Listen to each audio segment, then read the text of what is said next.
자, 일단 제가 오늘 준비한 내용은 기가 막히다. 4시 29분이에요. 진짜 이거는 그런데 퍼펙트 아직 얘기 안 해요. 끝나지 않습니다. 왜냐면 여러분들 이게 들어보니까 참 이게 분위기가 좋습니다.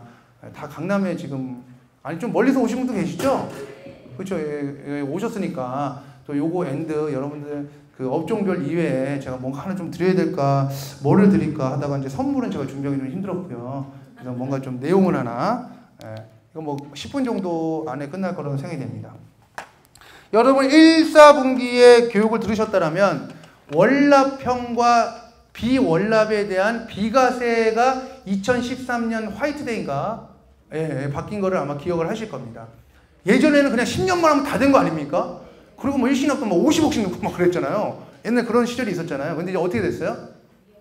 2억으로 계약자당 2억으로 바뀌었고 또 그 월납도 비과세 요건이 16, 10년 이상 6개월 이상 선납 안 되고 5년 이상 내야 되고 기본보험료 1배 이내 추가 증액 뭐 이 정도까지 다 이제 바뀐 거 다 암기하고 계시죠? 대단합니다. 역시 그 조건에 의해서 많이 타이트해지고 있는데 보험세제가 굉장히 타이트해지는데 작년에 굉장히 안 좋았던 일이 하나 있어요. 뭐였냐면 여러분 정기금 할인평가라는 얘기 들어보셨습니까? 그게 뭐죠?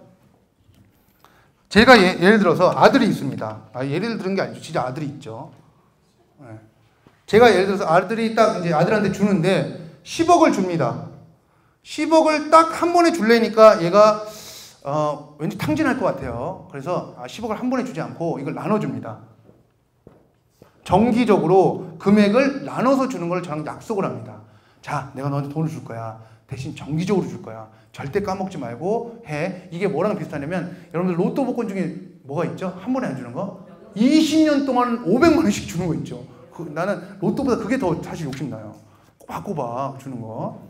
자, 그런 상품을 주게 된다면 이때 100 주는 거하고 제 아들 지율이가 느끼기에 이때 100 주는 거하고 이때 100 주는 거하고 쭉쭉쭉 가서 이때 100 주면 우리 지율이가 좋아할 거다? 우리 지율이는 머리가 좋기 때문에 딱 아버지! 지금 2학년이지만 아버지 보십시오. 아버지 잘 보세요. 아버지 어렸을 때 짜장면 600원이었죠? 지금 4,000원, 만원 하지 않습니까? 나중에 주는 100원의 가치는 이거하고 쌤이 아니지 않습니까? 아버지 그냥 지금 주세요. 현재 가치 프레젠트 밸류의 극대화를 위해서 아버지 지금 다 주세요. 10억을 이렇게 얘기할 거 아닙니까? 그래서 근데 나는 이렇게 얘기하죠. 아니야 네가 다 까먹을지도 몰라. 그냥 100원씩 받아. 닥치고 받아. 그러면 100 줄 거 아닙니까? 그럼 이 100 주는 거에 대해서 오케이 아버지 인정하겠습니다. 대신 아버지 어디 나가서 나한테 10억 줬다고 하지 마세요. 왜냐면 미래의 100원은 그 가치가 없기 때문에 아버지 이거는 8억이라고 얘기하세요. 이거를 정기적으로 돈은 주네 정기금의 현재 가치 할인평가라 그럽니다. 현재 가치로 깎는 거예요. 옛날에는 작년에는 6.5%를 할인해 줬어요. 이 개념 좀 어려우시면 그냥 백화점 할인이라고 보시면 됩니다. 옛날에는 이렇게 미래에 가는 거를 1년에 6.5%씩 할인을 해줬어요. 근데 올해 3월 5일부터 얼마로 바뀌었습니까? 3.5로 바뀌었어요. 그랬더니 옛날에는 10억을 주면서 8억이란 금액만 내 아들한테 줬다라고 증여신고를 했어요. 근데 이제는 6.5가 아니라 3.5니까 8억이 아니라 얼마가 되는 겁니까? 9억이라고 신고를 해야 되는 거예요. 지율이가 섭섭한 만큼 증여세 신고할 때 그 가치를 낮게 신고를 해줬었는데 이 낮게 신고한 만큼 증여세가 절세가 되는 겁니다. 똑같이 10억을 주는데 미래의 10억을 조금 나눠주기 때문에 증여세 신고할 때 10억이라 안 하고 8억이라고 작년까지 했었어요. 근데 올해 야 너무 과도하다 2억이나 깎아주는 거는 그래서 1억만 깎아줘라 그러면서 그 할인율 백화점 할인하듯이 DC율을 3.5로 낮춰버렸습니다. 이제 이해 가시죠? 그럼 이게 높은 게 좋은 거예요? 낮은 게 좋은 거예요? 높은 게 좋은 거예요. 백화점이라니까요. 높은 게 좋은 거예요. 그러면 만약에 여러분들이 오늘 강남에서 참 저의 강의를 이렇게 열띤 성화를 보여주시고 해서 제가 너무 여러분들이 좋아서 여러분들만 특별히 10%를 해드린다라면 여러분들은 저에 대한 팬심이 더 많아지겠죠. 그렇죠? 10%가 좋은 겁니까? 나쁜 겁니까? 다른 애들은 다 3.5를 받아요. 근데 여러분만 10%를 할인해줘서 그러면 10억이 8억이 되는 게 아니라 한 6억쯤 되겠죠. 증여세를 10억이 돼서 내지 않고 아들한테 주면서 6억이 돼서만 내는 이런 효과가 이제 발생이 됩니다. 가능하냐? 예, 진짜입니다. 뻥카가 아니다. 예, 결론적으로 말씀을 드리면 여기서 이제 물어본 거예요. 구슬치기 물어본 거예요. 당사가 출시하고자 하는 상품은 위탁자, 아빠예요. 저입니다. 그리고 우리 지율이가 수익자입니다. 돈을 받는 사람이에요. 요거가 조금 다른 이유는 신탁 상품이기 때문입니다.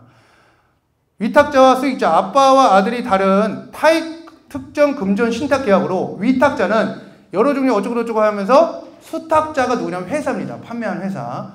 회사한테 운용을 이렇게 하라고 아빠와 아들의 증여 계약이 이루어지는데 이때 그거를 얼마로 볼 거냐. 앞으로 나눠주니까 이거랑 똑같은 겁니다. 정기금 할 때 어떻게 평가하냐 했더니 답이 이렇게 나옵니다. 당해 원본 또는 수익이 최초로 분할 지급되는 날을 신탁 이익에 받을 증리, 무슨 소리인지 잘 모르겠죠. 돈을 그냥 주는 순간 앞으로 나눠주더라도 이날을 그냥 받은 걸로 해라. 대신 신고할 때 같은 법 어쩌고저쩌고 해가지고 요걸로 평가해라. 그러니까 그걸 딱 눌렀더니 무슨 숫자가 나오냐면 요게 나옵니다. 이거 보이십니까? 예, 100분의 10이 뭡니까? 10%인 거예요. 10%로 할인해라고 어디 갔어? 여기에 딱 누르니까 바로 나옵니다. 즉, 이 상품에 대해서 앞으로 아들한테 줄 거라고 정기금을 증여하면 10억이라고 평가하지 않고 6억이라고 평가해라. 다른 사람은 8억이라고 9억이라고 신고하지만 이 상품은 10% 할인해주겠다. 다 DC는 3.5% 받는데 얘만 10%인 거예요. 근데 이거 상품이 정말 불행하게도 신탁 상품입니다. 신탁 상품이면 뭐가 안 좋아? 요게 이제 낮은 거죠. 펀드처럼. 선취수를 우리 펀드 10억 팔아봤자 선취수를 1천에 여러분 50% 받으시나요? 그러잖아요. 얼마 안 되잖아요. 근데 중요한 거는 우리가 옛날에 일신학 상품을 왜 환산이 얼마 안 나오면서도 팔았느냐? 바로 이것 때문 아닙니까? 고객이 10억을 지급하면서 실제로 받는 금액을 잃게 됩니다. 자, 10억을 20년 동안 뿌렸더니 20년 동안 주기로 약속을 했더니 매 6개월마다 3천만 원 정도씩 주게 되는 거예요. 실제로 받은 금액이 20년 동안 10억을 줬지만 11억 3천을 받게 됩니다. 왜? 이자가 있잖아요. 근데 증여세 신고할 때는 뭐라고 신고하냐면요. 5억 3천이라고 신고합니다. 자, 그럼 어떤 효과가 있느냐? 10년, 15년, 20년 있는데 만약에 10억짜리를 주면서 10년 상품을 가입하면 7억이라고 평가를 해줘요. 20년이면 기간이 오래됐으니까 돈의 가치가 더 떨어질 거 아닙니까? 5억 3천이라고 아까 보신 바와 같이 평가를 해줍니다. 그럼 얼마를 절세하는 거냐? 자, 5억 증여할 때 일반적인 증여는 7,200만 원 증여세를 내야 됩니다. 근데 이 상품은 3천만 원 냅니다. 근데 50억이잖아요. 일반적인 증여의 경우는 18억을 증여세 냅니다. 근데 20년 상품, 이 상품을 가입하면 8억 냅니다. 10억 세이브하는 거예요. 자산가들이 증여를 할 때 지금 통장에 돈이 있거나 금융소득 종합과세 오늘 네이버의 뉴스에도 나왔습니다. 슈퍼리치가 지금 급증하고 있어요. 우리나라에 200억 이상 금융자산가가 4만 명인가? 작년에 계속 늘고 있어. 은행 통장에 지금 돈이 막 쌓여 있는 거예요. 근데 이 사람들이 대부분이 왜 그렇게 된 줄 아십니까? NHN이나 이렇게 기업이 잘 된 게 아니라 금수저예요. 상속 증여 이해 부자가 된 사람이 거의 없습니다. 그게 뭐야? 부의 대물림이 고착화되고 있어요. 엊그제 그 교육부장이 그게 난리 났죠? 이상한 소리 했지 않습니까? 근데 우리가 그거를 웃어 넘길 수가 없는 게 금수저가 계속 부자가 된다는 거 우리가 어떻게 부정할 수 있겠습니까? 우리 아버지는 아무튼, 예? 우리 아버지도 좀 아무튼 그래서 이렇게 뭔가 증여를 사전적으로 해주게 되면 다시 그 2세대, 3세대 부자를 만들 수 있는데 어떻게 가능하냐? 제 생각이에요. 여러분 제 생각입니다. 예전에 진흥장 할 때 설계했던 그대로 이제 생각해 보면 자, 제가 오늘 우리 최지율 초등학교 2학년한테 초등학교 2학년 너무 심했다. 22살한테 제가 60이 되고 신탁 예치를 10억을 해줍니다. 그리고 5억 3천만 증여 재산을 평가하고 세금을 적게 냅니다. 그리고 얘는 6개월마다 아까 보신 바와 똑같이 3천만 원씩 받게 되겠죠. 그러면 얘는 1년에 6천만 원 정도를 이미 증여세 신고를 아빠가 했기 때문에 6천만 원 그냥 생각 없이 그냥 생활비로 쓰면 됩니다. 근데 제 아들이 백수는 아닐 거 아닙니까? 나이 30 다 돼가지고 그럼 뭐 하겠습니까? 적어도 6, 7천만 원 받는 직장을 다니고 있겠죠. 그러면 자기 소득은 뭐 하면 됩니까? 여러분이 설계해 주시는 저축성 보험이나 종신통합통신에 넣으시면 되는 겁니다. 이게 뭐랑 똑같냐면 느낌이 제가 직장 사람들 그런 생각을 해본 적이 있어요. 제가 버는 돈이 적지가 않은 거예요. 직장생활 할 때. 하나생명에서 월급을 꽤 많이 받았습니다. 근데 남는 게 없어요.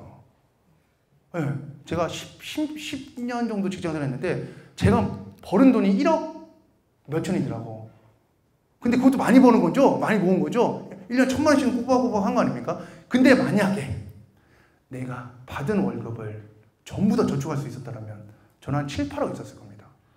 가장 퇴직할 때 거의 8, 9천, 1억 가까웠거든요. 그런 생각 해보신 적 없습니까? 내가 생활비를 안 쓰고 이거 저축을 든다면 이게 가능한 거죠. 이게 현실이 되는 거예요. 그러면 얘는 어떻게 되냐면 생활비 아빠가 준 걸로 20년 쓰면서요. 자기 전성기 때 소득이 계속 오르는 20년 동안 20에서 계속 납입을 하면서 자기 소득을 자기 임원이나 아니면 부장으로 퇴직할 때 수십억을 또 가지고 퇴직을 하는 겁니다. 부가 대물림이 되는 거죠. 근데 뭘? 금융소득 종합과세 돼, 안 돼? 안 되지. 왜? 비과세로 들어갈 거니까.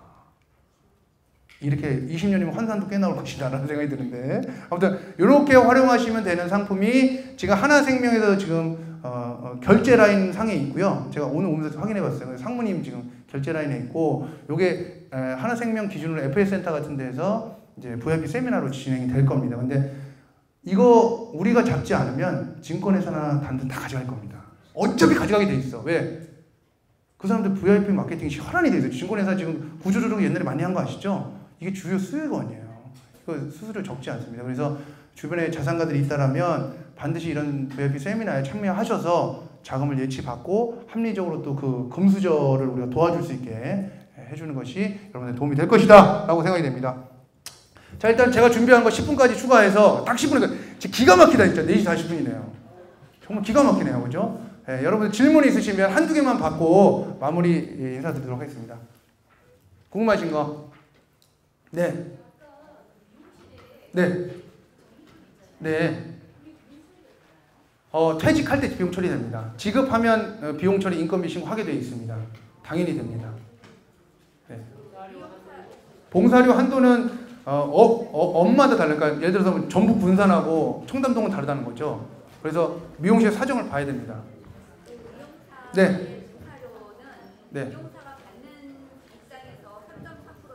3.3% 뛰는데 정확히 얘기하면 봉사료는 원천징수 세율이 5.5%입니다. 원천징수 세율이 달라집니다. 그 대신 봉사료 처리해야 됩니다. 그러면 미용사는 세금을 5.5% 원천징수 당하지만 나중에 환급세액이 늘어납니다. 그래서 결국 최종 부담세액은 똑같습니다. 원장만 굉장히 불이익 없이, 디자인의 불이익 없이 원장은 굉장한 절세를 가져가는 거죠. 결과적으로는 똑같습니다. 전혀 불이익이 없습니다. 자, 요 정도가 질문이 이제 자주 나오는 질문이었던 것 같고, 여러분들 궁금하시면 제가 전화번호를 적을까요? 명함을 드릴까요? 나가실 때 명함을 드릴게요. 그래서 제가 이제 전화가 잘 안 될 거예요. 전화가 잘 안 되는데 강의나 아니면 세미나 고객 상담이 많아서 전화가 잘 안 될 텐데 카톡으로 질문 주시면요. 단연코 12시가 되기 전에 반드시 제가 답을 드립니다. 일단 와이프와의 관계를 이제 청산하고 어떻게든 제가 12시까지 드리기 때문에 여러분들 궁금하시면요. 현장에서 분명히 부딪히는 게 있어요. 여러분 이렇게 설명 들으셨어도 이게 풀어가기가 쉽지가 않습니다. 그러면 현장에서라도 카톡 주시면 제가 반드시 중간중간에 고개 운전하면서라도 드립니다. 그러니까 꼭 활용하시고, 제가 이렇게 유료로 지금 강의했기 때문에 최선을 다해서 여러분한테 답을 드리지 않겠습니까? 그거 활용하셔서 여러분들 영업, 미용, 그리고 음식점 사업자면 전국에 80만입니다. 80만을 공략할 수 있는 최고의 지금 방법을 드렸으니까 꼭 활용하셔서 건승하시기 바랍니다. 감사합니다.